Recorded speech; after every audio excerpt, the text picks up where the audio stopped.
in this Analyze and Realize the Truth Part 1, we are going to discuss about one of the famous school of Bareilly. Bareilly के एक बहुत ही प्रसिद्ध विद्यालय के विषय में हम बात करेंगे। उस विद्यालय के 2 एडवर्टीज़मेंट्स हैं जो यहाँ पे अभी आपको इस वीडियो में शेयर किए जाएंगे, आपको दिखाए जाएंगे। हमने कोशिश की है कि हम उन एडवर्टीज़मेंट्स में से उस विद्यालय की आइडेंटिटी को हाइड करें। जो लोग जानते हैं, समझते हैं, न्यूज़पेपर्स पढ़ते हैं, वो समझ जाएंगे। जो नहीं समझते हैं वो उस एडवर्टीज़मेंट को देखकर ये समझ सकते हैं कि सच क्या है, स्वयं विश्लेषण कर सकते हैं। This is the advertisement published on 26th of October 2025। Sunday का दिन था। उस दिन इस विद्यालय का एक advertisement one of the leading newspaper of Bareilly publish होता है। यहाँ पे हम उस न्यूज़पेपर का नाम भी मेंशन नहीं कर रहे हैं। जैसा कि हमने कहा कि हम किसी एक पर्टिकुलर फील्ड, एरिया या फिर व्यक्ति की ख्याति को टारगेट नहीं करेंगे। तो एडवर्टीज़मेंट पब्लिश हो रहा है। उस एडवर्टीज़मेंट की क्लिप आपसे यहाँ शेयर की जाएगी अभी। उस एडवर्टीज़मेंट में ये लिखा था that registration open for class pre nursery only for 2026-27। जाहिर सी बात है, नए सत्र के लिए विद्यालयों में, आने वाले सत्र के लिए विद्यालयों में रजिस्ट्रेशंस ओपन किए जा रहे हैं। So registrations open for 2026-27 for classes pre-nursery only. No seat is available in any other class. उसमें ये मेंशन किया गया था कि कोई भी सीट किसी और क्लास में अवेलेबल नहीं है। ठीक, एडवर्टीजमेंट पब्लिश हो गया। 2 नवंबर 2025 यानी कि ऑलमोस्ट 8 डेज के बाद अगले ही संडे सेम स्कूल का advertisement same daily leading newspaper में पब्लिश होता है और उसमें ये लिखा जाता है registration open for 2026-27 for classes pre nursery to 9th। वो विद्यालय क्लास 12 तक संचालित है। Class pre nursery to class 9 तक के रजिस्ट्रेशन ओपन किए गए हैं ऑन 2 नवंबर 2025। उसके नीचे एक लाइन छोटी सी दी जाती है, limited seats available due to increased section. Right, advertisement publish हो गया। अब विश्लेषण करने वाली बात, एनालिसिस करने वाली बात यहाँ पर यह है कि 26 अक्टूबर 2025 को, यानी कि ठीक 8 दिन पहले, उस विद्यालय में प्री नर्सरी क्लास के अतिरिक्त किसी और कक्षा में कोई भी सीट अवेलेबल नहीं थी। 8 दिन के बाद उसी विद्यालय में प्री नर्सरी से 9 तक सभी क्लासेस में सीट्स अवेलेबल हो जाती हैं due to increase section. How, कैसे?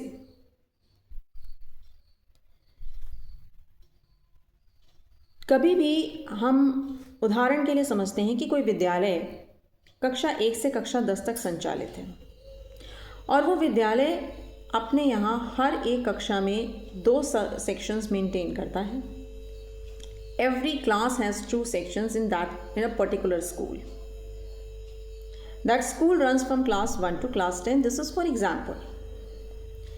Now when the school is running from class 1 to class 10 and having 2 sections in each class, that means it is having 20 classes like 1A, 1B, 2A, 2B, and the series goes on to 10A, 10B. So that means in order to conduct 2 sections of each class, that school should have minimum of 20 rooms for the classroom purpose only. उस school में लगभग 20 कमरे होने चाहिए classes संचालित करने के लिए, कक्षाएं संचालित करने के लिए, कक्षा 1 से 10 तक, यदि वो विद्यालय 2 सेक्शंस हर क्लास में मेंटेन करता है तो। उसके अतिरिक्त विद्यालय में बहुत सारे कमरे होते हैं, like computer lab, science lab, different labs होती हैं, mathematics lab, staff room, office, ये वो बहुत सारे रूम्स होते हैं। ठीक है, गेम्स रूम, एट्सेट्रा एट्सेट्रा। तो क्लासरूम्स के लिए हर एक बिल्डिंग में इंफ्रास्ट्रक्चर होता है कि यहाँ पर ये रूम्स क्लासरूम्स हैं, ये रूम्स गेम्स रूम है, ये रूम्स हमारे लैब्स में आएंगे। इस तरीके से हर एक बिल्डिंग का, स्कूल की बिल्डिंग का अपना एक इंफ्रास्ट्रक्चर होता है और वो मेंटेन किया जाता है, उसी के अकॉर्डिंगली वो स्कूल की बिल्डिंग डिज़ाइन की जाती है। Right, now the question arises, सवाल यहाँ पर ये उठता है कि उस विद्यालय में अगर 20 कमरे होते हैं और उसमें हर एक कक्षा में 2 सेक्शन संचालित किए जाते हैं, तो अब वो विद्यालय अपने से कैसे उसमें कोई भी कक्षा में सेक्शन बढ़ाएगा? या तो किसी विद्यालय या तो किसी कक्षा का वो सेक्शन बंद करेगा या फिर नए कमरे कंस्ट्रक्ट करेगा। ना इन द प्रेजेंट सिनेरियो, वर्तमान की स्थिति में जिस विद्यालय का यहाँ जिक्र किया जा रहा है वो शहर का एक प्रतिष्ठित विद्यालय है जो कि कक्षा 12 तक संचालित है, 12th क्लास तक वो रन करता है और काफ़ी समय से बरेली में अपनी एक छवि बनाए हुए है। Now this school publishes on 26th of October 25 कि नो सीट इज़ अवेलेबल, कोई भी सीट किसी और क्लास में अवेलेबल नहीं है। और 2 नवंबर 2025 को इनके यहाँ लिमिटेड सीट्स अवेलेबल हो जाती हैं due to increase section. How, कैसे? क्या उस विद्यालय में कोई सेक्शन बंद हो गया? 8 दिन के अंदर कोई भी सेक्शन कैसे बंद हो सकता है, जबकि अभी तो एक सत्र चल रहा है, ये तो रजिस्ट्रेशंस हैं फॉर द न्यू क्लास। तो उन्हें कैसे पता लग गया कि 8 दिन के अंदर ही ये बात उन्हें कैसे पता लग गई कि ये सेक्शन हमारा बंद होने वाले हैं या फलाना बच्चे हमारे यहाँ से विड्रॉ करने वाले हैं, हमारे ये सेक्शंस बंद हो जाएंगे तो हमारे क्लासरूम्स खाली हो जाएंगे, तो हम नए सेक्शंस चला सकते हैं। और अगर सेक्शन बंद नहीं हुआ तो क्या 8 दिन में नया कंस्ट्रक्शन हो गया? क्या नए कमरे कंस्ट्रक्ट कर लिए गए, नए क्लासरूम्स कंस्ट्रक्ट कर लिए गए, जिसकी वजह से इंक्रीज सेक्शंस हो गए, सेक्शंस बढ़ा दिए गए, सीट्स अवेलेबल हो गई? This something needs analysis. विद्यालय विद्या का मंदिर होते हैं, उन्हें विद्या का मंदिर कहा जाता है। विद्या सच्चाई की नींव पर टिकती है। तो सत्य क्या है? 26 अक्टूबर 2025 को पब्लिश होने वाला वो एडवर्टीजमेंट जिसमें सीट्स नहीं थी, या 2 नवंबर 2025 को पब्लिश होने वाला वो एडवर्टीजमेंट जिसमें लिमिटेड सीट्स होती हैं ड्यू टू इंक्रीज सेक्शन। आप विद्यालय चला रहे हैं या व्यापार कर रहे हैं?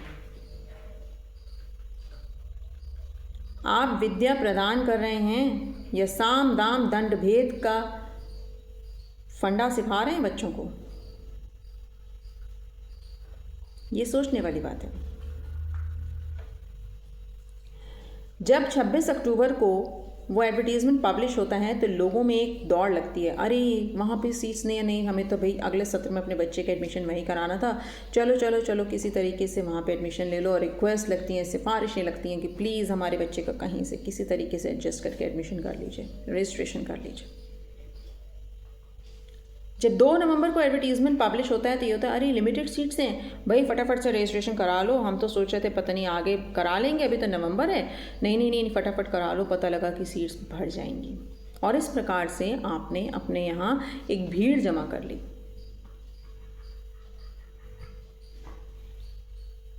What is being focused?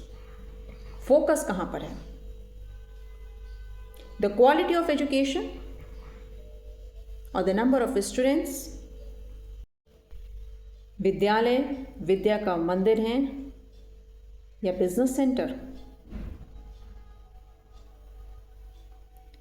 आप वहां पर पढ़ना लिखना सिखा रहे हैं या बिजनेस करना सिखा रहे हैं, व्यापार करना सिखा रहे हैं?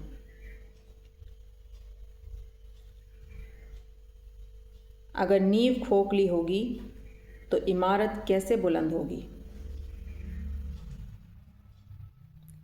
विद्या सच की नींव पर चलती है। अगर सत्य नहीं तो विद्या किस काम की?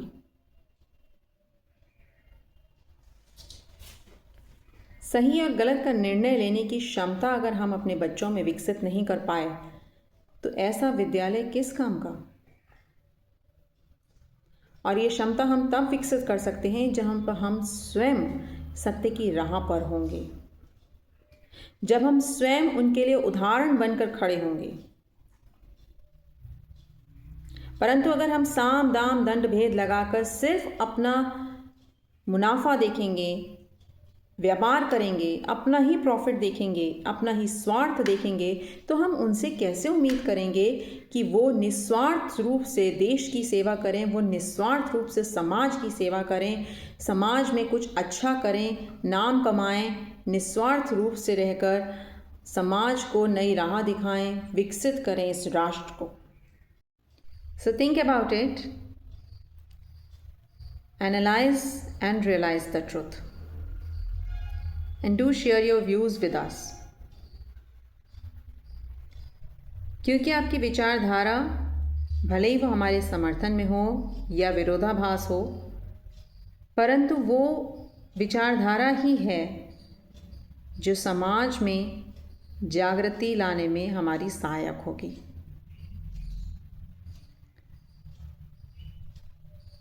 एक विकसित राष्ट्र के लिए परम आवश्यक है कि उसमें सभी नागरिक समान रूप से जागरूक हों, सही राह पर हों, निस्वार्थ भाव से समाज में अपना पूर्ण योगदान दें। नमस्कार, जय हिंद, जय भारत।